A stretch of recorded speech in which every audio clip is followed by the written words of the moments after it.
we stabilized RBDs from different sarcoviruses, which were selected from different grades of the from the phylogeny of these viruses, and we saw that we can actually result in broader protection. As an alternative approach from the one that we discussed here, we also used the RBD-S2 fusion technique, where the RBDs were the stabilized ones that I discussed in the current study, and they were fused to the S2 from SARS-CoV-2. And this was done because S2 is highly conserved across sarcovirus RBDs, so we just fused it with the one from SARS-CoV-2. And when we do this immunization study in mice, we were able to generate a cross-strain immune response. We also want to see if there is any increase in the immunogenicity when we are using RBD-S2 fusions as opposed to RBD primer. So that immunogenicity study is underway, and we'll be having a clear response on that later. In one of the projects, we try to generate chimeric immunogens, where we take the scaffold from a different distant sarcovirus, and we introduce the receptor binding motif from a SARS-CoV-2 variant of concern in order to generate a broader response against SARS-CoV-2, and also if we can generate a scaffold-specific response against the different sarcovirus RBD. And I did slide work for designing immunogens for MERS-CoV. This was based on the RBD of MERS-CoV. And for influenza, we also designed and characterized a few stem-based immunogens to better prepare for future pandemics, basically we were the next 5 years. So with this.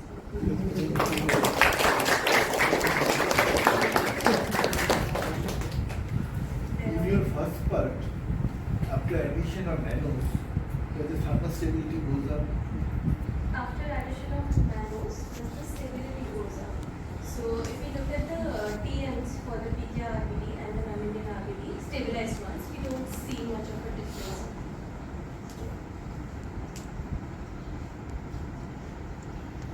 But the immunogenicity is substantial. Yes, mammalian is better. That's presumably because of proteolysis. Either that or maybe the epitopes which are really required are masked because of the glycan or the PK RBD as opposed to the mammalian. Yeah. Try to put it up. So there are 3 glycosylation sites, but here there are so many chains, it might mask the epitope which will be available in the mammalian RBD. Yeah, this is just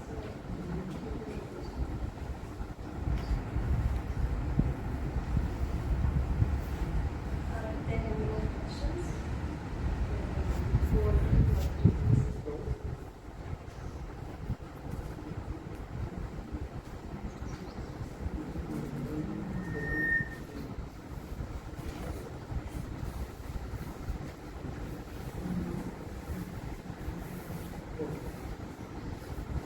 So first and foremost, I would like to thank Aarti for all the support and guidance that I've got throughout these years. And my first day in lab coincided with a treat in Aarti's house, and I saw this message on the board, which has been stuck with me.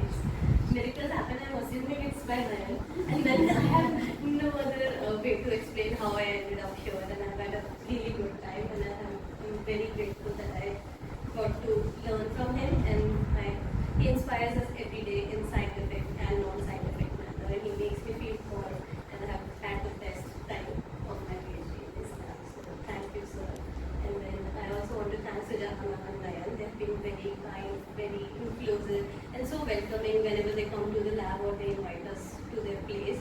And Nayan, I think, is the first and the last person who has associated me with simian virus after knowing my name, and I was just awestruck how that little person knows so much, and then I interacted with him much more, and he's growing. Like, I had real fun while interacting with my learning. So, moving on, I would like to acknowledge the past and present chair, Professor Siddharth and Professor Rishikesh, for providing a platform where people can actually speak up and deal with situations. The whole MBO faculty, I feel, have made an environment which is very welcoming and approachable, and it runs smoothly because all of them have been really nice. and I didn't get much time to interact with all of them, but I have been with Mahavir sir, Ashok sir, and then Somnath sir during the NUPS committee, and also with Vidyavan during the last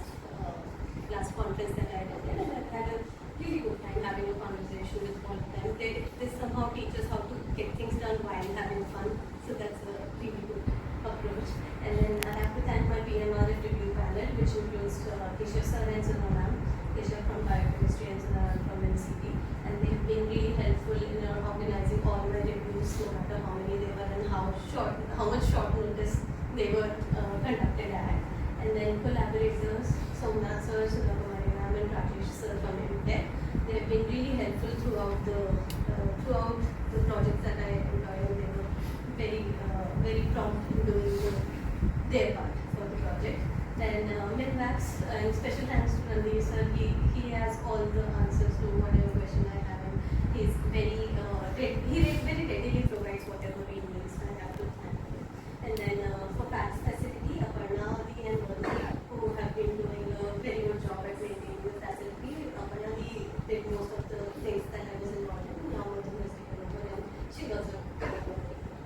And then CAT facility, and special thanks to Rajmani sir from procuring animals to conducting the experiments to getting the data.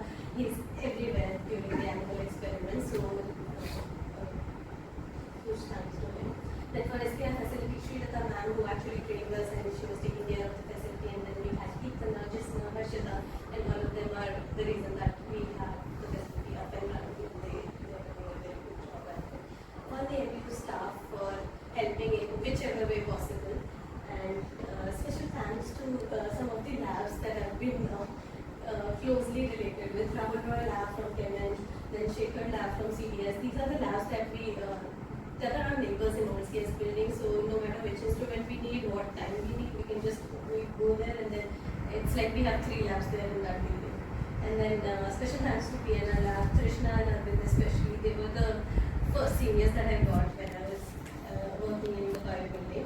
Professor E. Arvind's lab at IBC, this lab has been like an open door to me, no matter what I need, not in terms of the experimental needs, but like this is a place where I can go anytime that I want. And of course, I3D lab from CPS. Professor Pravikta Biswas, he's been really kind and warm in all of my interactions, and I'm very grateful to have all these labs which are been a part of my journey. And then for fellowship, I would like to thank CSIR, PMRF, and NRB.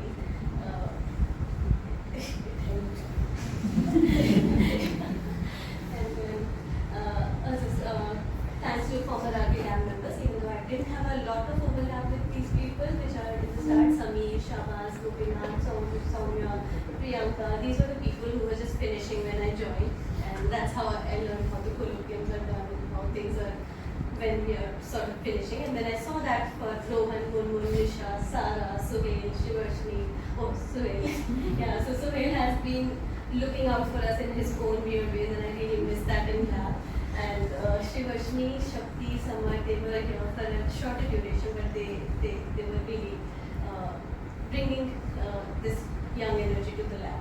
Then current RV lab members, Pihu, Kokka, Devjyoti, Nidhi, Nishi, Monica, Manish, Manas, Nazir, Dipesh, Kanika, Tawfiq, Nitin, Purnima, Sanskriti, Jia, and Bhagadi especially, because she makes the things so smooth, all the non-academic things so smooth that we don't have to worry about any processing or paperwork. And then special thanks to Kokka. She's been my ChatGPT even before ChatGPT was there. And then I was really scared at the time that what if she leaves and how will I finish? So thank you, Kokka, for every single thing that you do. And no matter what time and what question I go with, I always get an answer. Then special thanks to Monica, Pihu, and Manish from Main Lab. They're my go-to people in Main Lab, either for experiments or non-experimental things. And I'm very grateful that I got these people since the day one I connected with Monica and Manish, and they've been more like batchmates to me than any other person. Special thanks to Shakti. She worked with me for more than 6 months, and she has helped me a lot, and I wish her best for her future. I have to thank my grandparents. So this is my grandfather, I think, who was the first teacher I had. He was the one who taught me alphabets. Obviously, I don't remember all that, but I've been reminded by other family members. And she's my grandmother. She's actually a teacher. She has taught like hundreds of thousands of students, but I was one of them. And I still learn from her every day. She has shown me that hard work pays off. And then if I have the determination and the discipline that she has, then and now, I'll be able to make it somewhere. These are my other set of grandparents. Sadly, we lost my grandfather recently, and very late in life I realized that it was sort of his dream to do a PhD in those times, but he could not do it because of certain circumstances, and I feel really privileged and entitled to be living his dream right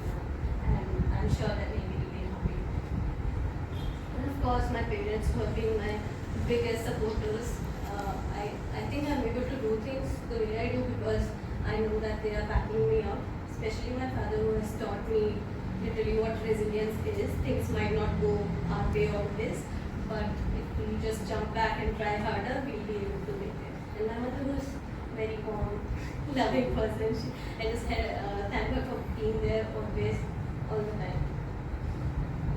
My brother, he's been there for long and now he's here.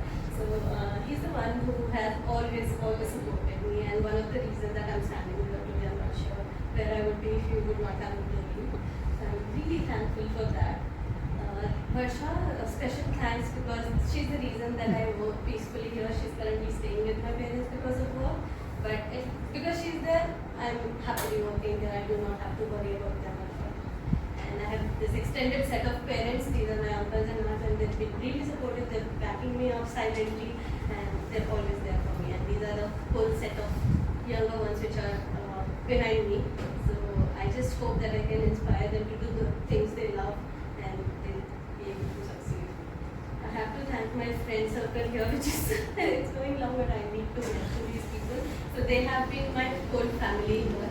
Neetu especially, I met her in the first week of IISc and we have been inseparable since then.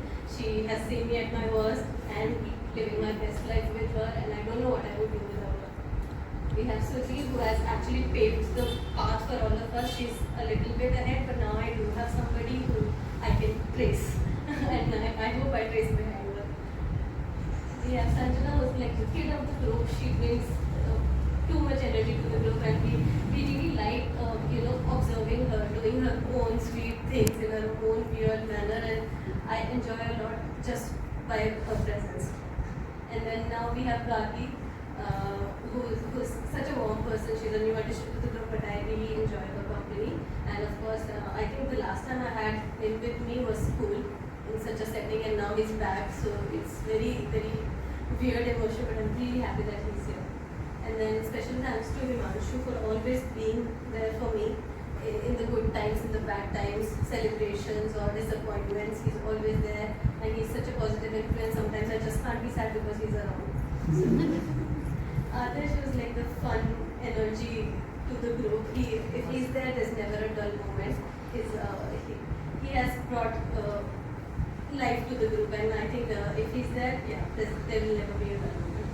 Uttam inspires us in different ways. I think there's a lot to learn from Uttam, and then he has shown that how to say through difficult times without being overwhelmed or breaking down. So I have a lot to learn from him. We have Sunandan. He's an artist. He has bring a lot of creative energy to the group, and I think nobody else can care for other people more than Sunandan. Like if you meet somebody, he will be there. No, I don't know where he'll appear from, but he will be there. And then Amit also, he is also one of the important part of the group, and I really miss that he's not with us every day, but he always keeps coming back. And these are just my friends who are not the PhD friends. Aman, who joined with us, but then he had different career paths, and then he's been there. Shrilu, he was with me in the initial years of my PhD, and he actually supported me a lot when I needed the most. Shivanshi and Devra Vinay.